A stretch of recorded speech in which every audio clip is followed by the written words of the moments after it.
Beloved Edmonton locker room attendant for the Oilers and the then Edmonton Eskimos, Joey Moss. He passed away at 57, surrounded by family. He was a universally beloved figure, not only in Edmonton, but the sports world. He was inducted into the Alberta Sports Hall of Fame back in 2015. He was presented with an NHL All-Star Award a couple of years back. Family released a statement. They requested that in lieu of flowers, donations could be made to the winifredstewart.com.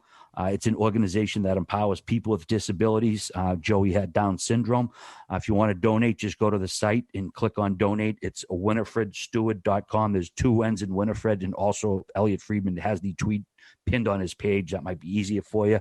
Whit, obviously you were in Edmonton. You spent some time with Joey. Share some with us.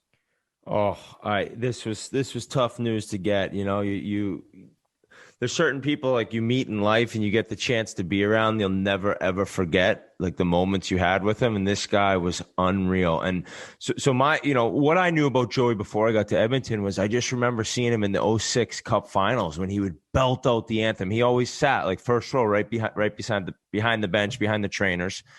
And he's belting out the anthem. It was unreal. And everyone kind of saw him and just what he meant to the team. And there was different stories. I think NBC at the time did a story about what he meant and what his role was with the Oilers. And for people who don't know, Wayne Gretzky actually was dating his sister, Vicky. And in 84, I think, convinced or the Oilers agreed, he could come on and help. And so at the time, it was Barry Stafford was the equipment manager, along with Sparky, Lyle Kuchitsky. I hope I'm getting his name right, but Sparky, you were always just Sparky to me. I apologize, but I'm trying to get the story correct. And then Kenny Lowe came on later as an athletic trainer. But so he came in and they just hit it off, right? Like this guy was so happy to be there. He also worked for the Edmonton Eskimos. 30 years he worked for these guys.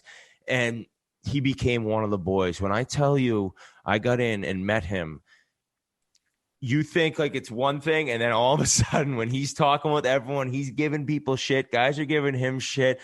He was just so much fun to be around, and he would do certain things every day that would make everyone laugh. Like he lived life to the fullest. This guy was so happy, and I think that he did so much more for guys who got to meet him than they think they did for him, if that makes any sense. I got to talk to Gags today, Sam Gagne, who wrote an awesome piece in the Players Tribune. Go check it out about what Joey Moss meant to him. They were really close. I talked to Hork. Gags is going to come on and tell some of the stories the way he's got a great memory. So we're going to get to that at some point in this next month. But just going over some old things, like this guy loved WWE. He loved wrestling so much. And one of the years I was there, Penner and him would have these wrestling matches, dude. They were full-blown pay-per-view matches. We'd have 50 people. That's all I heard about. The whole organization would be in the room, and everyone would be absolutely going bananas as Joey would get brought in. He'd get brought in with his music. He'd play the villain. Penner would be swinging this guy around his head. It was unreal, like the actual wrestling match they had. And about 4 minutes in, Joey would take it. The place would erupt as Sparky'd get down. 1, 2, 3, Mossa! Place goes nuts. I actually have a video of it. I'll play the reaction as he pins him.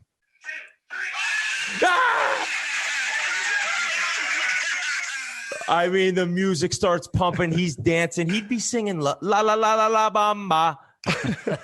La la la la la bamba. He's unreal at singing that. So there were so many other things. Gags reminded me, oh, dude, this guy, no one in the world could drink hotter coffee than Joey Moss. He would take a pot of coffee that just came off 1,000 degrees. He'd throw it in the microwave for $1.50. $1.50, that's 110 seconds, if my math's correct. And he would sip on this thing that'd be burning through a styrofoam cup, no problem. He must have burnt all of his taste buds or feeling off of his tongue because he crushed coffee at the highest temperature known to man. Gags goes, one time we lost him at the bar because guys take him to the bar. We took him to WrestleMania at the movie theater. We would have him over. Guys would have him over. Guys would bring him to dinner every night. And Gags, they took him to the bar. They lost him, and they look on the dance floor, and he's line dancing to a country song. Part Oil City. Just Cogliano bought him a new watch. And every time it broke, he would go right to Cogs and ask him for a new one. Like Cogs was the watch guy on the team. Dude, Ryan Jones. I love this guy. Hey, Ryan Jones went and bought this guy a 75-inch TV, and everyone went to his place at the big TV. He already had a 65-incher. He just wanted a little bigger one. So he was a bully. I love it. Oh, there was so then like guys would do this all the time. Joey. No beers, right? Maybe if there's a special treat, Joey could have a little bit of a beer. I don't know how that went down, but no beers allowed. And so like Hork would go over and like Joey would be sitting down and just slide a beer next to him and be like, Sparky, Joey's got a beer. And Sparky come flying in and be like, Mosser, are you 2 minutes, penalty box, and you have to go stand outside the locker room for 2 minutes right when his time was up, come back in. Just nonstop, like him fucking with guys and guys fucking with him. Like he was one of the